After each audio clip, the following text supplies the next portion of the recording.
Hiya, I'm Jasper, and welcome to your video review for Andromeda. Or should I say, Gene Roddenberry's Andromeda.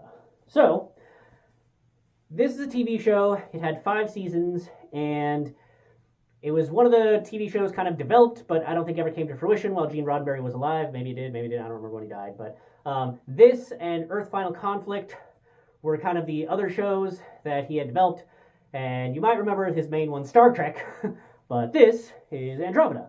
So it stars Kevin Sorbo, who you probably remember from Hercules, and then it also has, I think, Keith Hamilton Cobb is his name, as Tyr Anasazi. It has Lexa Doig as Rami, and I don't remember the actress's name for Becca Valentine, or Seamus Zelazny Harper's actor, and then Rev Bem, and Trance Gemini.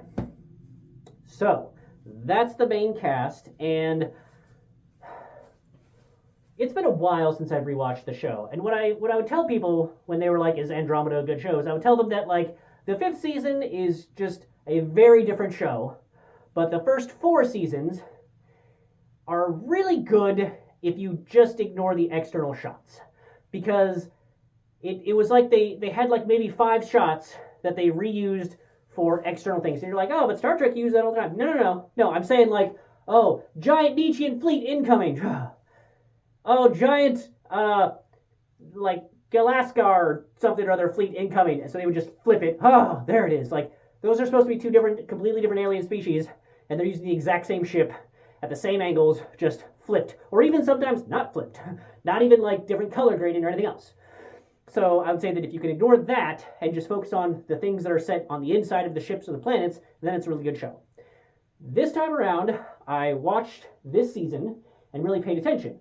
And I was surprised that there was actually a whole lot more different shots than just like 5 external ones.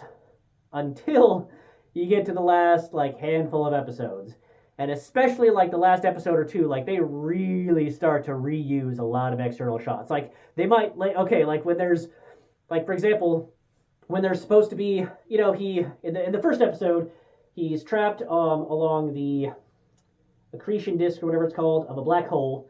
And so they have a lot of beautiful shots of the Andromeda right near that black hole. Well, they eventually like just fill in the black hole part of it as like a pulsar thing or a like galactic whooshy thing, and then they have like, they just double that black hole to have 2 of them, but still have the Andromeda in the same spot to be like, oh, now we're in an area that has 2 black holes, that's crazy. And then again, like the ship shot reusing gets, I don't know if they just ran out of money towards the end of the season or what, and that may have been the case, but I enjoyed this show for what it was. And what it was is that it's set as the Commonwealth is the, like 1,000,000 worlds or something in this galactic region, and Dylan Hunt is the captain of the Andromeda Ascendant, which is this huge ship with like 4,000 people on it. And then the Nietzscheans, which are, and I've never been super clear on this, I feel like they were just genetically engineered humans to have like bone blades and be smarter, faster, taller, stronger type of thing. And then they just continue along that line for so long that now they're considered a separate species. I don't know. Anyway, point being, the Nietzscheans betrayed the rest of the Commonwealth and launched this sneak attack and war, and Dylan was at like towards the start of it, and his ship like slipped past the event horizon of a black hole and was stuck for 300 years before he was pulled out by the Eureka Maru, which is Becca Valentine and her crew, that also had some mercenaries on board, and they tried to take over his ship, but then he's like, hey, world sucks now, like the universe sucks now, why don't you join me and I'm going to try and reform the Commonwealth. And they're like, I mean, you got a lot of technology and food and everything else, so sure, why not? I mean, it's a little bit more complicated than that, but that's kind of the storyline, is he's trying to reform the Commonwealth, and, you know, problems ensue, and, yeah. I would have to say that the first few episodes are pretty rough, just like any new sci-fi show. Like, what uniforms they were wearing at the beginning of the season versus the end of the season is very different. Who has what weaponry and who transfers what to what weaponry / goes back to, like, the different style, you know, that has some fluctuations, and yeah, so there's definitely some of that. And then there's also some, like, I'm going to call them, not bottle episodes per se, but some, like, standard sci-fi episodes of the 90s, 2000s. You know what I'm talking about. The ones where it's like, oh, okay, and this is the episode where he helps the downtrodden people to rise up, or this is the one where he has to, just some standard tropey ones. But there are some other ones that I think branch things out a little bit more.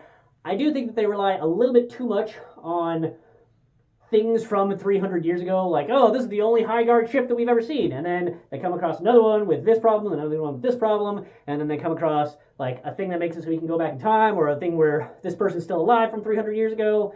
And so I think they do that a little bit too much, but overall I still did enjoy about half of that style episode. So I enjoyed this season. They're really discovering themselves and discovering things, but my absolute favorite character is Tyr Anasazi. I love Seamus Salazian. You know what? Let me rephrase this.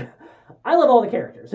I really, really do. I love Tyr Anasazi, but I love Captain Dylan Hunt because Kevin Sorbo just has this gravity to him that he can just sell any line, and he also has this levity to him as an experienced actor that's like bring levity to a situation. And I like that he's not the like muscle in this one, but he's not like a weakling because Tyr is the super muscly dude.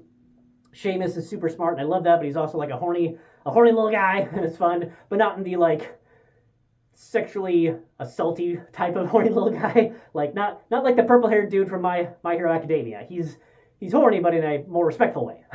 That's how I'm gonna phrase that. And then Rami, Alexa Doig, is just the hottest person on the planet. Or Andromeda, or our planet. She's fucking hot, okay? And she's an amazing actress, and she kicks ass. I love the interaction that they get between the android and on-screen versus the hologram, and I think that does a lot of fun interactions with that. And I love the guest stars that they have. I don't want to ruin them for you, but there's some guest stars that if you are a fan of like 90s to 2000 shows like Star Trek and Stargate, you are going to be happy with some of the guest stars.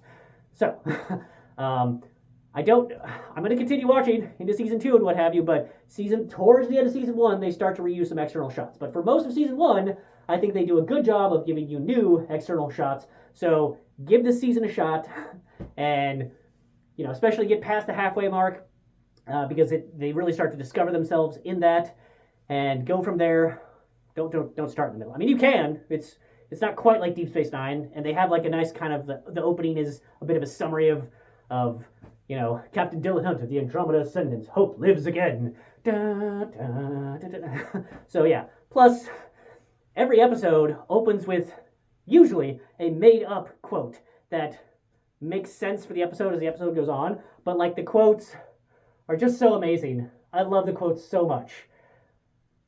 I can't even describe to you how great some of the quotes are. But yeah, so I thoroughly enjoyed this show. I enjoyed the rewatch. I enjoy pretty much all of my rewatches. Again, once you get to season 5, it's a little wonky, but the first 4 seasons, I think, are definitely very much enjoyable. And Tyr Anasazi will remain my favorite character, and this one has my favorite episode with him in it, because he loses his memory, and the things that he does in that episode, I'm just like, yep, you are still Tyr Anasazi, and that's fantastic. So, I cannot tell you just how much I enjoyed this show. So give it a shot if you haven't. If you're in the mood for 90s, 2000s level of CGI and of storyline, if you like Star Trek and Stargate from the 90s and 2000s, and you're like, I want more of that, and Strange New Worlds, and I've already watched both seasons of Strange New Worlds, and I need something more, give this a shot if you haven't, because I think you will like this show. But that's all I have for this one. Thanks for watching. Bye.